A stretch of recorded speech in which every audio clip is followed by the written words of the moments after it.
रात के करीबन 2 बजे नैनीताल से कुछ 20 किलोमीटर दूर काठगोदाम रेलवे स्टेशन पर दिल्ली से आने वाली एक ट्रेन ने ब्रेक लगाया।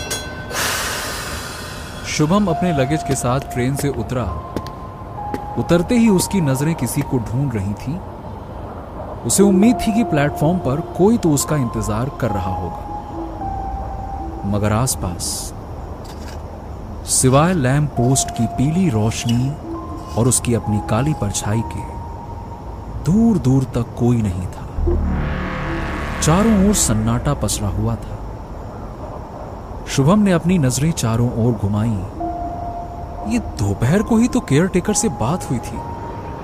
उसने कहा था कि वो 2 बजे प्लेटफॉर्म पर ही रहेगा, लेकिन यहां तो दूर दूर तक कोई भी नहीं है। उसे फोन लगाता हूं। अरे यार, ये क्या मुसीबत है। अभी सुनसान जगह में मैं अकेला करूं तो करूं क्या। शुभम के कदम स्टेशन के बाहर जाने वाले गेट की ओर मुड़ गए। वैसे शुभम की उम्र कुछ 28 साल की है। सिविल इंजीनियरिंग करने के बाद नैनीताल में उसकी नई पोस्टिंग हुई है। उसे जल्दी से जल्दी नैनीताल पहुंचकर ज्वाइनिंग करनी है। यार, यहां भी कोई नहीं है। स्टेशन के बाहर भी चारों तरफ वीरानी छाई हुई थी। गुस्से में तमतमाते हुए शुभम ने अपनी जेब से सिगरेट निकाली।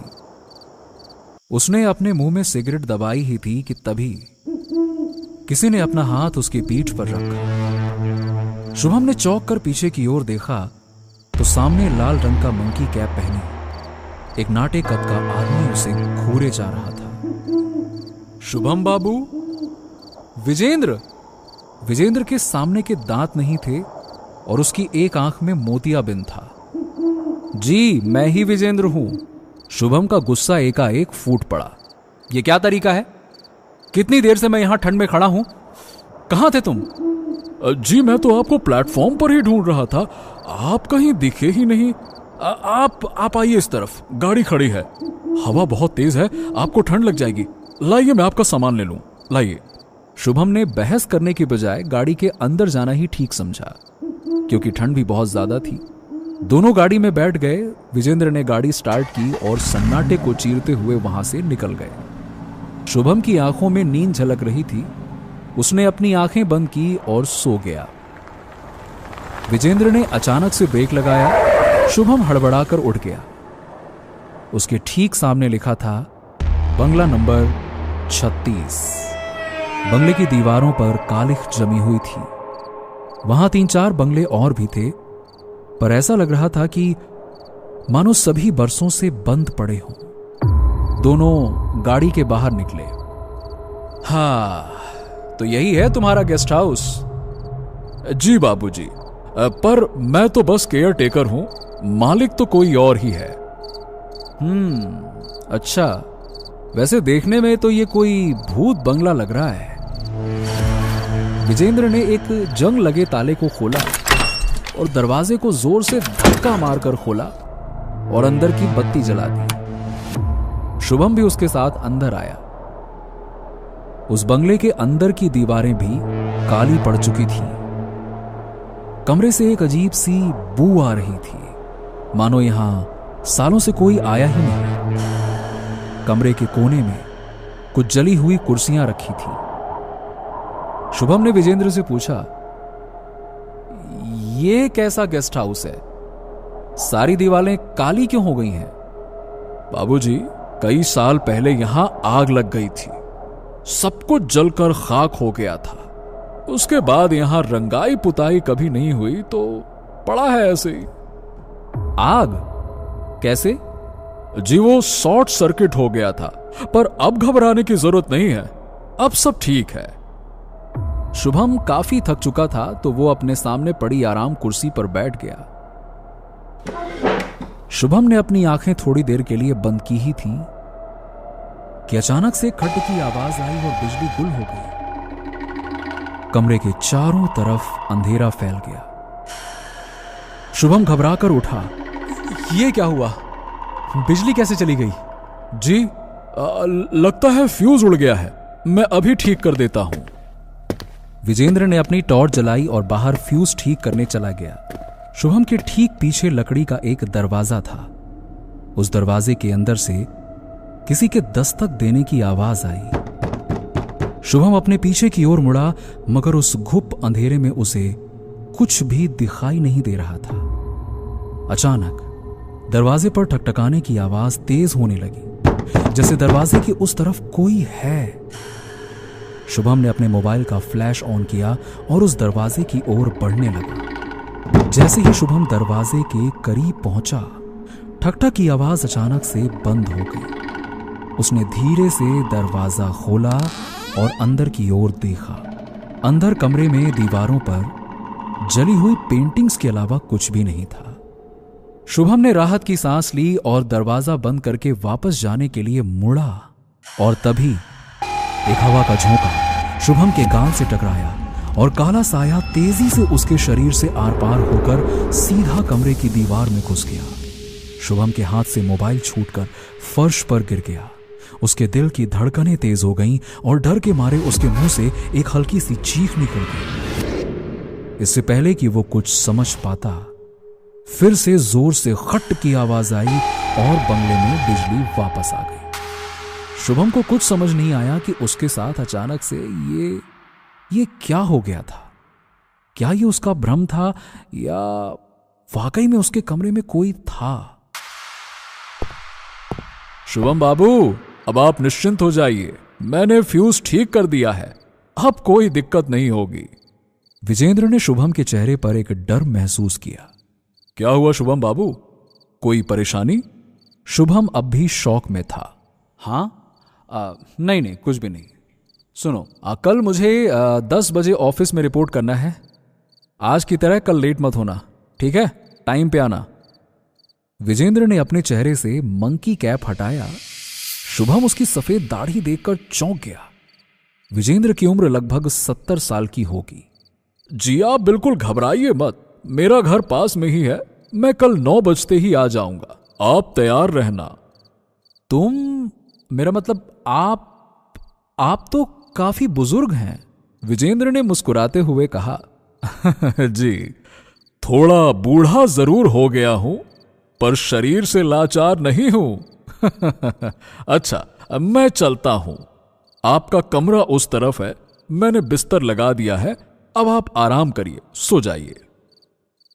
विजेंद्र वहां से चला गया। शुभम अपने कमरे की ओर बढ़ा। अपना बिस्तर देखते ही उसे जोर से नींद आने लगी। उसने एक लंबी सी जम्हाई ली और रजाई तान के सो गया। रात के करीबन 3 बज चुके थे। हवा की खोखली सी आवाज गूंज रही थी कि तभी रुई के सफेद गोले की तरह बर्फ के छोटे छोटे टुकड़े आसमान से बरसने लगे। गेस्ट हाउस की काली पड़ चुकी दीवारें अब धीरे धीरे सफेद हो रही थीं।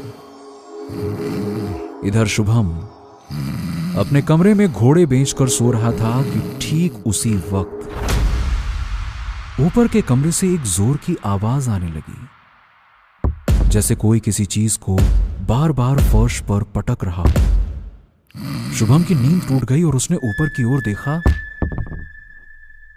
उसे विजेंद्र की बात याद आई और शुभम ने सोचा कि जरूर ये आवाज हवा की वजह से आ रही होगी, और वो वापस से मुंह ढककर सो गया। लेकिन कुछ सेकंड्स के बाद ऐसा लग रहा था कि मानो ऊपर कोई तेजी से दौड़ रहा हो, और फिर एकाएक आवाजें आनी बंद हो गई और एक लंबी चुप्पी के बाद बेहद जोर से शीशे के फूटने की आवाज आई। और यह सुनकर शुभम एकदम से बैठ गया। ये आवाज हवा की वजह से हो सकती है। तभी एक दूसरा शीशा फटा। शुभम तेजी से रजाई से बाहर निकला और ऊपर के कमरे की ओर बढ़ने लगा। ऊपर जिस कमरे से आवाज आ रही थी, उसके दरवाजे पर एक पुराना जंग लगा ताला लगा था। उस ताले पर एक मोटा लाल रंग का धागा बंधा हुआ था और अंदर से अभी चीजों के गिरने की आवाज लगातार आ ही रही थी। शुभम ने सोचा कि ताला बाहर से लगा हुआ है और अंदर से जोर की आवाजें आ रही, इसका मतलब जरूर कोई अंदर बंद है। शुभम डरा हुआ जरूर था, पर इस बार उसने हिम्मत जुटाई और कहा, कौन है अंदर? जवाब दो। तुम अंदर कैसे आए? सिवाय टूटने गिरने के और कोई आवाज नहीं आई। देखो, अगर तुम्हें कोई हेल्प चाहिए तो मुझे बताओ, मैं तुम्हारी मदद करूंगा। शुभम के मुंह से हेल्प शब्द निकलते ही सारी आवाजें एकदम से बंद हो गईं और कुछ सेकंड्स के लिए खामोशी छा गई। और फिर अचानक ताला और वो लाल धागा खुद ब खुद खुलकर नीचे गिर गया। शुभम हड़बड़ाकर कुछ कदम पीछे हट गया। अब शुभम हैरान था कि आखिरकार ये सब कुछ हो क्या रहा है। अगर कमरे में कोई है तो वो कुछ बोलता क्यों नहीं? एक लंबी सांस ली शुभम ने और फैसला किया कि वो खुद कमरे के अंदर जाकर तहकीकात करेगा कि आखिरकार अंदर ऐसा क्या है। शुभम ने दरवाजा खोला और धीरे से कमरे के अंदर घुस गया। वहां घुप अंधेरा छाया हुआ था। शुभम ने दीवार पर अपना हाथ फेरा। उसे स्विच बोर्ड मिल गया। उसने स्विच दबाया और कमरे में बल्ब जगमगाने लगा। शुभम यह देखकर हैरान था कि अंदर तो कोई भी नहीं था और ना ही कोई शीशा बिखरा पड़ा था। बाकी कमरों की तरह इस कमरे की दीवारें भी काली पड़ चुकी थीं। कमरे के एक कोने में जला हुआ पालना था और दूसरे कोने में जली हुई अलमारी। शुभम जैसे ही आगे बढ़ा उसके पैरों से एक गेंद टकराई। शुभम ने झुककर उस गेंद को उठाया। वो गेंद को देख ही रहा था कि अचानक से वो गेंद उसके हाथों से निकलकर दीवारों से टकराने लगी और फिर एक जोर की आवाज के साथ बल्ब अपने आप फूट गया और फिर से कमरे में घुप अंधेरा छा गया। शुभम का दिल जोर जोर से धड़क रहा था। वो डर के मारे तेजी से दरवाजे की ओर लपका, पर दरवाजा धड़ की आवाज के साथ एकदम से बंद हो गया और ताला फिर से दरवाजे पर अपनी जगह लटक गया। शुभम ने दरवाजा खोलने की बहुत कोशिश की, लेकिन वो असफल रहा। शुभम उस कमरे में अब कैद हो चुका था। उसे कुछ समझ नहीं आ रहा था कि वो करे तो करे क्या। उसने वापस अपने मोबाइल का फ्लैशलाइट ऑन किया। ठीक उसी वक्त अलमारी से किसी के सिसकने की आवाजें आने लगी। शुभम घबराते घबराते अलमारी की ओर बढ़ने लगा और इस कड़कड़ाती ठंड में भी शुभम के माथे पर पसीने की बूंदें उभर आईं। कौन है अंदर? कौन है? कौन है अंदर? सिसकने की आवाज और तेज हो गई। शुभम ने अपने कांपते हाथों से अलमारी का दरवाजा खोला तो उसने अंदर देखा शेल्फ पर एक बच्चा कोहनी में अपना मुंह छुपाए रो रहा था। उसकी गोद में स्नोमैन का एक फटा पुराना सा सॉफ्ट टॉय था। शुभम की आंखें फटी की फटी रह गई। उसने अपने आप को संभालते हुए कहा, कौन हो तुम और अंदर क्या कर रहे हो? तुम ठीक तो हो ना? बच्चे ने रोना बंद किया।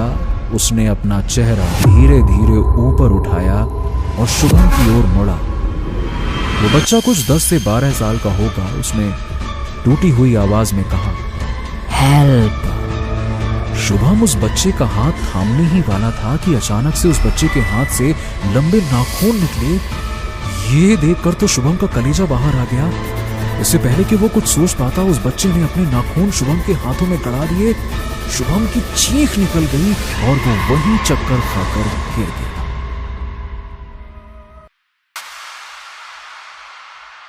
शुभम बाबू, दरवाजा खोलिए, 9 बज गए हैं। शुभम बाबू, शुभम बाबू, 9 बज गए। काफी देर तक दरवाजा पीटने के बाद भी जब शुभम ने दरवाजा नहीं खोला, तब विजेंद्र ने मोबाइल से शुभम को फोन करने की कोशिश की, पर शुभम का फोन बंद था। विजेंद्र थोड़ा घबराया। उसने अपनी गाड़ी से लोहे की एक रॉड निकाली और खिड़की का शीशा तोड़कर कमरे में दाखिल हो गया। विजेंद्र तुरंत सबसे पहले शुभम के कमरे में गया, पर शुभम तो वहां मौजूद था ही नहीं। विजेंद्र की नजर धीरे धीरे ऊपर के कमरे की ओर गई। उसके माथे पर शिकन पड़ गई। हे भगवान, कहीं वो ऊपर तो नहीं? विजेंद्र तेजी से ऊपर के कमरे की ओर दौड़ा। ऊपर पहुंचते ही उसकी नजर सबसे पहले कमरे के दरवाजे पर गई। ताला तो पहले की तरह लगा हुआ था, लेकिन वो लाल धागा नीचे जमीन पर गिरा पड़ा था। ये देख विजेंद्र ने अपना सर पीट लिया। ये सब कैसे हो गया? अब क्या करूं, किससे मदद मांगूं? विजेंद्र बहुत घबराया हुआ था। कुछ देर के लिए उसके दिमाग ने काम करना ही बंद कर दिया, पर अचानक से उसे कुछ याद आया। उसने तुरंत अपना मोबाइल निकाला और एक नंबर डायल किया। कौन? हेलो, देव कश्यप। हाँ, बोल रहा हूं। आप कौन? देखिए, मेरा नाम विजेंद्र है और मैं इस वक्त बहुत बड़ी मुसीबत में हूँ। मैं जानता हूँ कि आप आत्माओं को काबू करते हैं। मैं आपको एड्रेस भेज रहा हूँ, आप प्लीज जल्दी से यहाँ आ जाइए, किसी की जान खतरे में है। ओके, मैं आ रहा हूं। नैनीताल की वादियों में देव अपनी जीप चलाते हुए विजेंद्र के दिए हुए पते की ओर बढ़ा जा रहा था। हवा अब भी तेज थी और बर्फ हवा में तैरती हुई रुई के नन्हे गोलों की तरह धरती पर बरस रही थी। देव दरअसल फॉरेस्ट डिपार्टमेंट में एक रेंजर है और चंद महीने पहले ही उसे फील्ड वर्क से हटाकर एक सरकारी बाबू की तरह कागज रंगने का काम थमा दिया गया। वैसे इसकी वजह बड़ी दिलचस्प थी। देव जो है वो पक्षियों और जानवरों से बात कर सकता था और उनकी भाषा समझ सकता था, लेकिन ऑफिस के बाकी लोग ऐसा नहीं समझते थे। उन्हें लगता था कि देव की मानसिक हालत ठीक नहीं है, पर हकीकत कुछ और थी। देव जीप से बाहर निकला और अपना चश्मा उतारकर बंगले की ओर देखने लगा। कहीं ना कहीं उसका दिल कह रहा था कि यहां कुछ तो गड़बड़ है। वो बंगले के दरवाजे की ओर बढ़ा। इससे पहले कि वो दरवाजा खटखटाता, विजेंद्र ने दरवाजा खोल दिया। देव बाबू। जी हां, आपने ही मुझे बुलाया था ना? कहिए, क्या बात है? आप अंदर आइए, मैं सब बताता हूं। मैं आपको सीधी बात बताता हूं देव साहब। देखिए, बात ऐसी है कि इस बंगले में हर क्रिसमस के ठीक एक दिन पहले की शाम को कुछ अजीब सा होता है। वो जो ऊपर का कमरा है ना, वहां से अजीब तरह की आवाजें आती हैं। अजीब सी आवाजें? जैसे कोई अंदर कूद रहा हो, चीजें फेंक रहा हो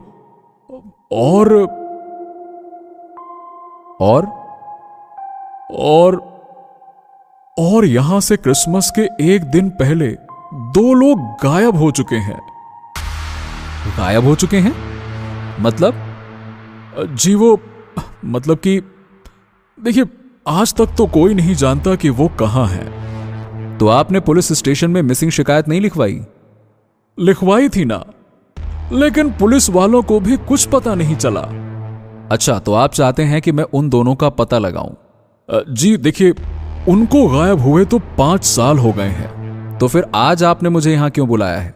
क्योंकि कल एक आदमी और गायब हुआ है। क्या? जवान लड़का था साहब। आज नैनीताल में उसकी ज्वाइनिंग थी। आज सुबह मैं उसे लेने आया तो उसने दरवाजा नहीं खोला। मैं किसी तरह से अंदर गया तो देखा कि वो अपने कमरे में नहीं है।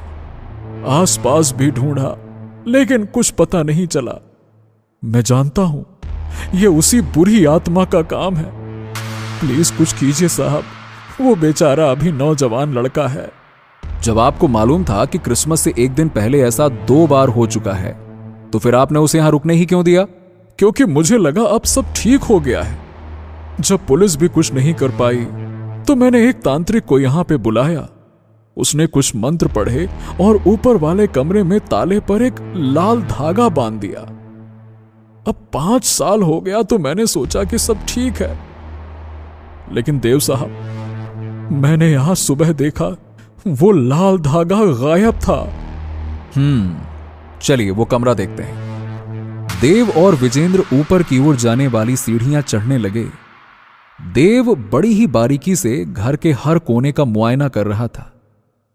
उसके मन में एक साथ कई सारे सवाल चल रहे थे। उसने विजेंद्र से पूछा, इस बंगले के बारे में कुछ बताओ, इसका मालिक कौन है? कोई अल्बर्ट साहब हैं, सालों से यहां नहीं आए, लंदन में ही बसे हुए हैं।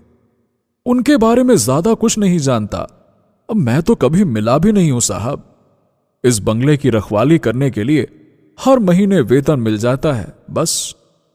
वैसे तो यहां कोई नहीं आता, लेकिन कभी कोई गेस्ट आ गया तो कुछ पैसे मिल जाते हैं, बस।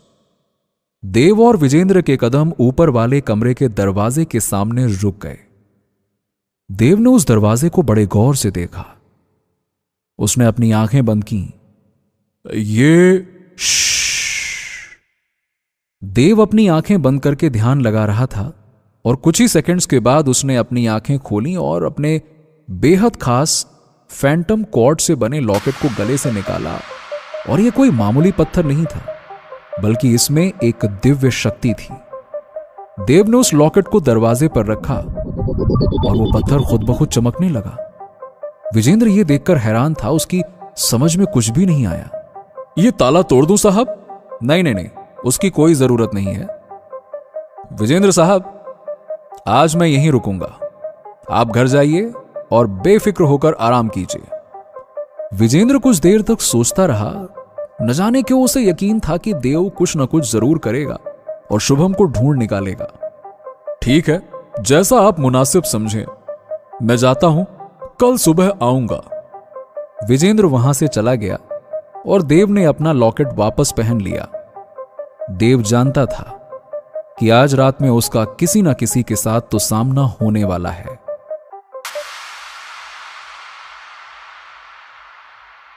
आधी रात बीत चुकी थी। बाहर अब भी बर्फ पड़ रही थी और तेज हवा के झोंके बंगले की खिड़कियों से टकरा रहे थे। देव ठीक उसी बिस्तर पे आंखें मूंद कर लेटा था जहां पिछली रात को शुभम सोया था। अचानक से कमरे में एक बिल्ली के रोने की आवाज आई। देव ने तुरंत अपनी आंखें खोली और उसकी नजर अंधेरे में चमक रही दो आंखों पर गई। काले रंग की वो बिल्ली जैसे देव को कुछ बताना चाह रही थी। तभी ऊपर के कमरे से गेंद के पटकने की आवाज आई। बिल्ली झट से कमरे से बाहर भाग गई और आवाज धीरे धीरे तेज होने लगी। देव समझ गया कि ऊपर के कमरे में किसी की आत्मा जाग उठी है। देव ने बिस्तर से उतरकर टॉर्च जलाई और ऊपर की ओर जाने लगा। जैसे ही देव दरवाजे के पास पहुंचा, आवाजें अचानक से आनी बंद हो गईं और पूरे बंगले में सन्नाटा सा छा गया। और तभी अचानक से दरवाजे पर लटका ताला अपने आप खुलकर जमीन पर गिर गया। देव के चेहरे पर कोई भाव नहीं थे। उसने एक गहरी सांस भरी और कमरे के अंदर दाखिल हुआ। देव ने बल्ब का स्विच ऑन किया। कमरे में रोशनी फैल गई, लेकिन कुछ ही सेकंड्स के बाद एक जोर का धमाका हुआ और बल्ब बुझ गया। उस कमरे में अंधेरा वापस फैल गया। देव ने टॉर्च की लाइट कमरे के चारों ओर दौड़ाई। फर्श पर एक गेंद लुढ़कते हुए कमरे के एक कोने में जाकर रुक गई। सिवाय उस गेंद चली हुई कुछ तस्वीरों और अलमारी के वहां किसी और का नामो निशान तक नहीं था। जैसे ही वो अलमारी के पास पहुंचा, उस पत्थर की रोशनी तेज हो गई। मैं जानता हूं कि तुम अंदर हो। मैं तुमसे सिर्फ बात करने आया हूं। जवाब दो, कौन हो तुम और इस घर में क्या कर रहे हो? किसी की कोई आवाज नहीं आई। देव समझ गया कि उसका सामना एक जिद्दी आत्मा के साथ हो रहा है। और ठीक उसी वक्त फर्श में पड़ी गेंद हवा में उछली और हवा में ही रुक गई। हवा में रुकी गेंद अचानक से हरकत में आई और सीधा देव के माथे से जोर से टकराई। देव इसके लिए बिल्कुल तैयार नहीं था। वो जमीन पर लड़खड़ा कर गिर गया। उसने चिल्लाकर कहा, देखो, मैं तुम्हें कोई नुकसान नहीं पहुंचाऊंगा। मेरे सामने आ जाओ। देव के ऐसा बोलते ही अलमारी का दरवाजा एक झटके के साथ खुला और उस बच्चे की आत्मा छलांग मारते हुए दीवार पर चिपक गई। देव उस आत्मा को देखकर हैरान हो गया, क्योंकि वो आत्मा एक बच्चे की आत्मा थी। देव के माथे पर पसीने की कुछ बूंदें उभर आई। उसने अपने आप को संभाला और उठकर खड़ा हो गया। देव और उस बच्चे की आत्मा एक दूसरे को घूरती रही। देव ने उस आत्मा से कहा, देखो, मैं नहीं जानता कि तुम कौन हो, लेकिन इतना बता सकता हूं कि मैं तुम्हारा बुरा नहीं चाहता। मुझसे बात करो। कौन हो तुम और इस घर में क्यों भटक रहे हो? बच्चे की आत्मा के गुर्राने की आवाज आई। वो दीवार पर रेंगता हुआ देव के चारों ओर घूमने लगा। थोड़ी देर गोल गोल घूमने के बाद वो आत्मा रुक गई। उसकी आंखें लाल हो गई। अचानक से उसके दांत और नाखून तेज हो गए। उसने देव के ऊपर पूरी फुर्ती के साथ छलांग लगाई और देव के गाने पर अपना पंजा दे दिया। देव के गालों पर 5 नाखूनों का एक लंबा सा निशान पड़ गया, जिससे कि खून रिसने लगा। बच्चे की आत्मा ये करने के बाद तुरंत वापस से दीवार से चिपक गई। देव को बहुत जोर का गुस्सा आया, लेकिन उसने अपने जज्बात को काबू करते हुए आत्मा से कहा, देखो देखो बेटे, मेरी बात ध्यान से सुनो। मैंने कहा ना तुमसे, मुझसे घबराने की जरूरत नहीं है। इससे पहले कि देव अपनी बात पूरी कर पाता, उस बच्चे की आत्मा ने उस पर एक बार फिर से वार किया, पर इस बार देव तैयार खड़ा था। देव ने छलांग मारते हुए उस बच्चे के हमले से खुद को बचाया और तुरंत अपना लॉकेट निकालकर उस बच्चे की आत्मा के सामने कर दिया। पत्थर की तेज रोशनी बच्चे की आत्मा की आंखों से टकराई, उसकी आंखें चौधी आ गईं। वो जोर जोर से चिल्लाने लगा और उल्टे पांव तेजी से अलमारी के पीछे जाकर छुप गया। एक बार फिर से बंगले में खामोशी छा गई। देव थोड़ी देर के लिए फर्श पर पड़ा रहा। उसने अलमारी की ओर देखा और अपने आप को संजोकर उठ खड़ा हुआ। उसने पत्थर को अपनी मुट्ठी में बंद कर लिया। धीरे धीरे देव के कदम अलमारी की ओर बढ़ने लगे। जैसे जैसे देव अलमारी के नजदीक बढ़ रहा था, बच्चे की आत्मा की गुर्राने की आवाज भी तेज हो रही थी। देव अलमारी के सामने आकर रुक गया। गुर्राने की आवाज बहुत तेज आ रही है, मानो वो आत्मा बेहद गुस्से में हो। देव ने प्यार से बच्चे को पुचकारते हुए कहा, चलो बाहर आ जाओ, आ जाओ, आ जाओ, आ जाओ। मैं यहां तुम्हारी हेल्प करने के लिए ही आया हूं। आ जाओ, मेरे सामने आओ। ठीक पहले की ही तरह हेल्प शब्द सुनते ही बच्चे का गुर्राना बंद हो गया। कुछ सेकंड्स के बाद में बच्चे की आत्मा ने हल्के से अपना सिर अलमारी की ओट से बाहर निकाला। देव उसकी ओर देखकर मुस्कुराया। वो आत्मा अभी भी सहमी हुई थी। देव ने उसे पुचकारते हुए कहा, आ जाओ बच्चे, बाहर आओ बेटे, आ जाओ, मेरे पास आओ, कुछ नहीं होगा, मेरा यकीन करो, आ जाओ, आ जाओ। बच्चे को न जाने क्यों देव की बातों पर भरोसा हो गया।